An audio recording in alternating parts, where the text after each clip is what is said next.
Good Shabbos. You want to know if you're living in a secular society? Ask yourself or anyone you know the following two questions.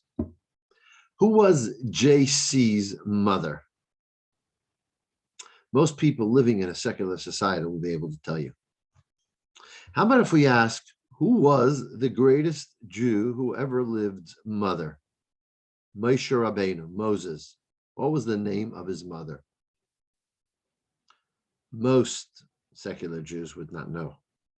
But the fascinating thing is that the Torah, when introducing the birth of Moshe, doesn't tell us his mother's name. Later, in the next portion, the Torah tells us that the name of Moshe's mother was Yocheved.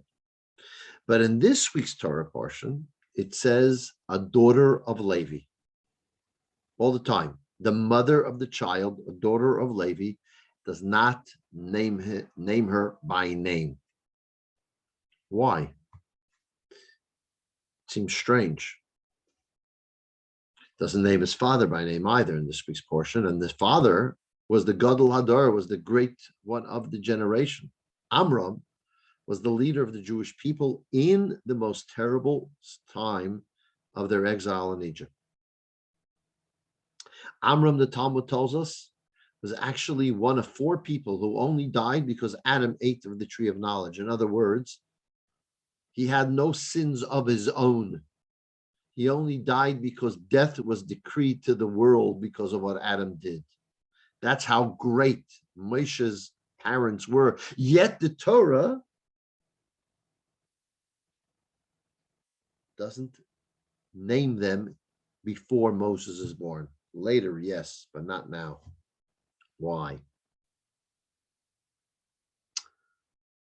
The other fascinating thing is, when speaking of this marriage between Amram and Yocheved, Moshe's parents, the Torah just simply says, a man of Levi went and took as a wife a daughter of Levi.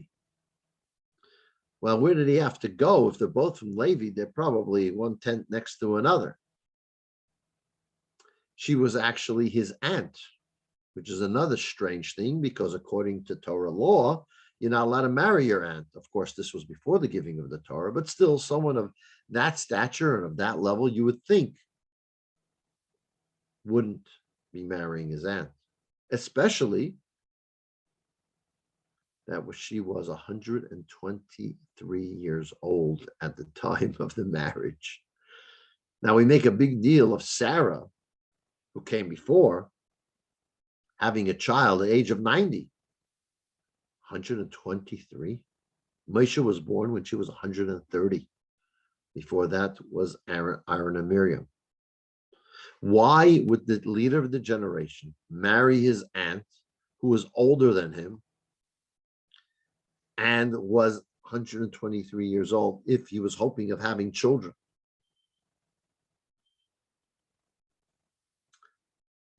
So the Rebbe gives a following perspective on all this.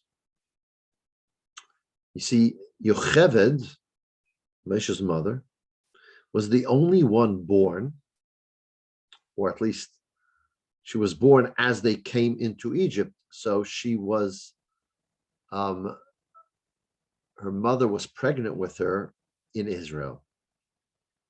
That means she was created in Israel. Her soul started to come down in Israel. Everyone else in that generation were born in Egypt. So what is the difference? What does this represent?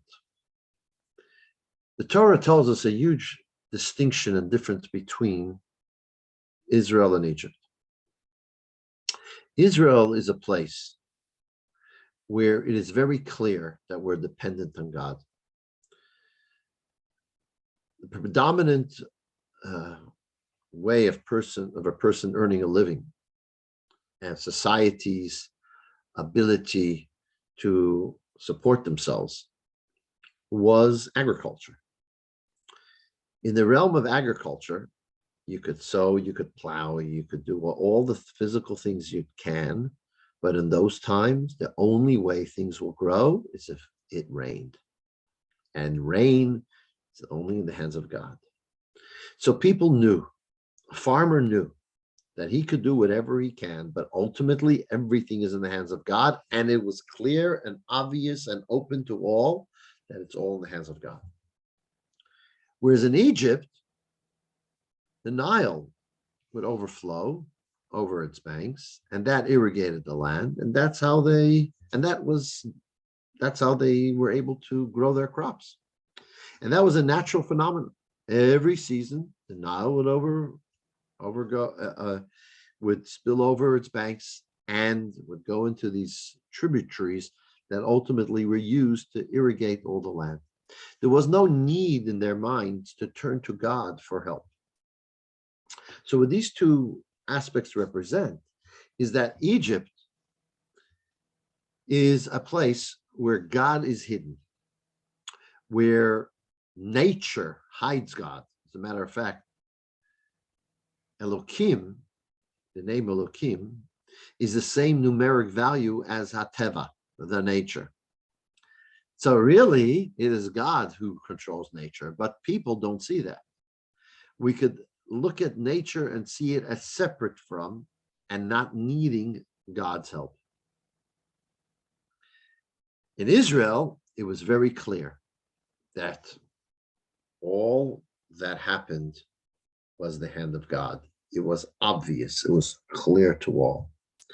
Who was going to be the one to be able to redeem the Jewish people, to take them out of this Egypt, this constriction, this concealment? Only someone who's born of a great Jewish mother, a mother who originated in Israel, and one who is a Bas Levi. Ishmael Bas Levi took a Bas Levi. What's the idea of Levi? Levi was the only tribe that was not enslaved in Egypt. They were higher. And even Pharaoh did not have the power of enslaving the tribe of Levi. That's why you see Moshe and Aaron coming in and out. And if they're slaves, how are they going in and out? That's because they weren't. The tribe of Levi took upon themselves initially, when the rest of the Jewish people were tricked into becoming slaves, they had a higher position. They said, no, we're not getting involved in Egyptian matters. We're involved in Torah, in godliness, in connection to God. So even in Egypt, the tribe of Levi were higher, were greater. And only from that can you have a Moses arise and redeem a people. Because the whole idea of the redemption is to take him from a state of seeing the world from a perspective of everything being natural and God being a reality that we don't relate to a perspective that everything that happens in our life is in the hands of God. This week, we will commemorate the yahrzeit of the Alter Rebbe, first Chabad Rebbe, the founder of Chabad. The Alter Rebbe, in the second portion of Tanya, speaks of Rosh Bnei Yisrael, the leaders, the head of the Jewish people. As a matter of fact, the leader of the Jewish people is called the head of the Jewish people. Why is it called the head? Because the difference in a head and a body is limited to what it is. The head is able to think and to imagine and to realize things that are beyond it. And what the head is meant to communicate to the rest of the body is that what you have and what you see and what is tangible is not necessarily the whole story. That there can be that which is way beyond. As a matter of fact, not that can be, there is that which is way beyond. There's, of course, godliness in the world.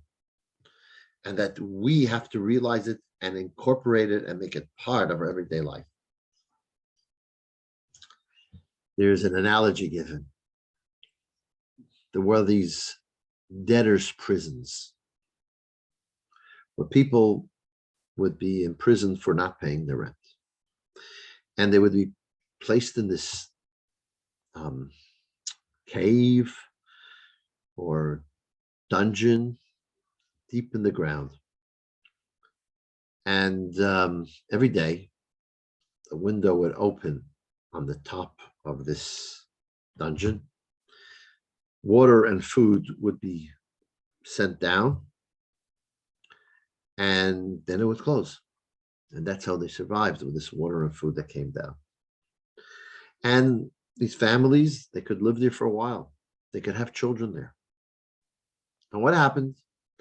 That the children were growing up knowing only the cave. Their parents would tell them, we came, we were thrown down in here. There was a world, there was a sun that rose every morning. You see, when they open the hole, you see the light, that's the sun. And this is what it's about. This is what the light of day is all about. And would explain to them the reality of the world that's up on top of where the ditch is. But then the parents died, and all you have are those people whose their reality is the ditch.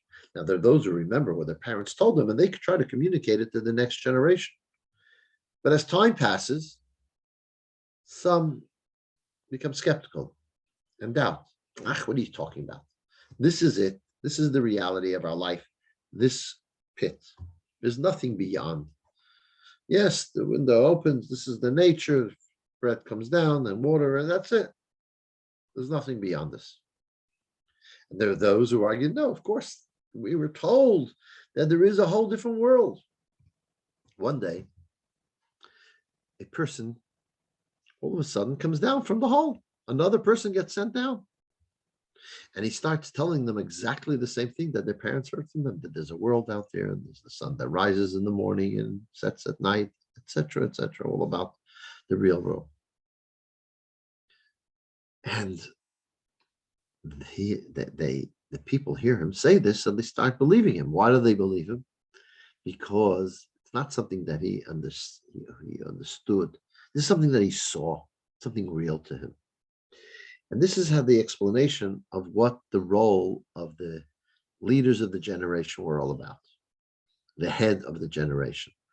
We live in this world, and all we see is the reality of this world. And you start telling people about God and godliness and other realms, you start thinking, oh, come on, this is the reality. All we see, this is it. This is what it's about. And you could understand from what it says in books and holy books about God and about spirituality and spiritual realms. So some people believe it and some people don't. But when you have a person who actually saw it himself, come down, tell us that this is the reality, that makes it much more acceptable and believable, and we start to see things from a whole different perspective. This is what a Rebbe is. This is what the Rosh Bnei Yisrael is, the head of the Jewish people. This is what Moshe Rabbeinu was. This is what the Chabad was. And this is how she transmitted it to her son. Leaders of the Jewish people not only know from books and from understanding, but their souls are actually connected to higher realm. And when they communicate this truth to us, it gives us an ability to really appreciate and understand and embrace this reality, to see the world for what it is, as only an extension of God's will and God's wishes, that everything that happens here, even the craziest things that we're going through, and we're still going through, they're all in the hands of God. And our task is to have faith in him and to fulfill his wishes and will by taking on his Torah and doing his mitzvahs. That way we appreciate the truth of our nature, that it is all as a result of God's creating it, giving it life, and giving it existence. Good Shabbos.